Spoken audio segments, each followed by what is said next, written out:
Toshkentda ulkan duel. Husanov Rondonga qarshi maydonga tushadi. Poytaxtimiz yana bir bor katta futbol havosi bilan nafas olmoqda. Salom qadrdon muxlislar, kanalimizga xush kelibsiz. Bugun faqat eng muhim va tezkor futbol yangiliklari haqida gaplashamiz. Bizni qo'llab-quvvatlash uchun obuna bo'lishni va like bosishni unutmang. Siz tayyor bo'lsangiz, biz hoziroq boshlaymiz. Mbappe, agar kimdir Bavariyani yenga olsa, bu faqat Real Madriddir. Madridning Real klubi hujumchisi Kylian Mbappe Chempionlar Ligasining chorak final bosqichida Bavariyaga qarshi bo'lib o'tadigan bo'lajak o'yinlar haqida fikr bildirdi. Bavariya bilan raqobat. Agar kimdir ularni mag'lub eta olsa, bu faqat Realdir, deya Mbappening so'zlarini bir nashriga tayanib El Chiringuito keltirmoqda. Real va Bavariya o'rtasidagi dastlabki uchrashuv 7-aprel kuni Madriddagi Santiago Bernabeu stadionida bo'lib o'tadi. Javob o'yini esa 15-aprelga belgilangan va u Myunxendagi Arena Myunxen stadionida o'tkaziladi. Chempionlar Ligasining joriy mavsumida Mbappe 9 ta o'yinda ishtirok etib, 13 ta gol va 1 ta golli uzatmani amalga oshirdi.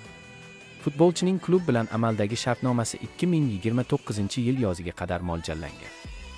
Steven Gerrard Liverpoolda Muhammad Salohning o'rnini bosa oladigan o'yinchining nomini ma'lum qildi. Liverpoolning sobiq sardori va yarim himoyachisi Steven Gerrard West Ham Wingeri Crescencio Summerville Mersayidliklar safida Muhammad Salohning o'rnini bosa olishi mumkinligini aytdi.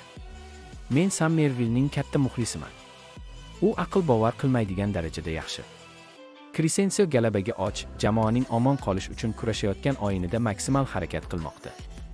U hali yosh va yanada o'sadi, dedi Gerrard Sports nashriga bergan intervyusida. Avvalroq Saloh bu mavsum uning Angliya klubidagi so'nggi mavsumi bo'lishini e'lon qilgan edi. Misrlik Winger 2017-yildan beri Mersayidliklar safida o'ynamoqda.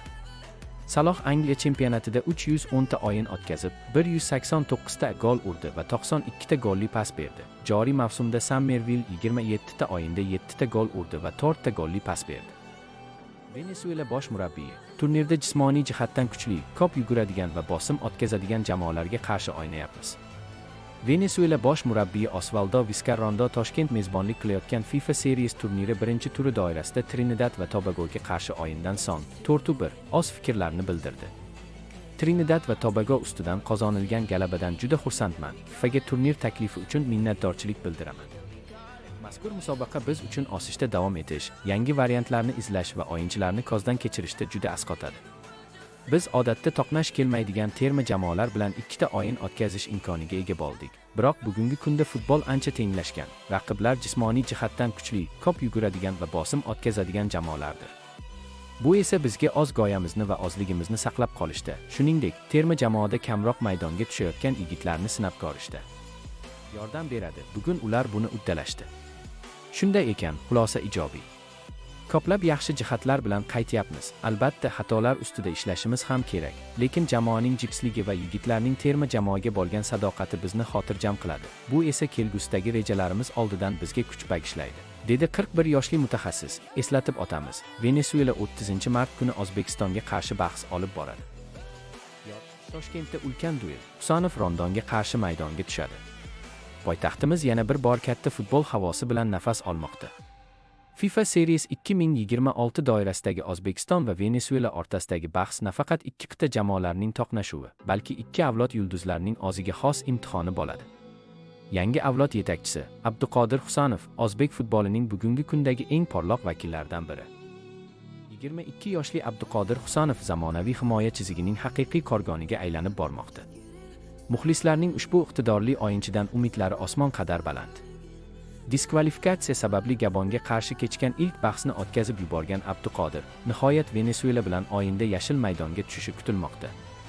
Yevropa maydonlarida, xususan Fransiyaning Lens va Angliyaning Grand klubi Manchester City tarkibida to'plangan himoyachimiz uchun bu uchrashuv o'z yurti muxlislari qarshisidagi navbatdagi mahorat darsi bo'ladi.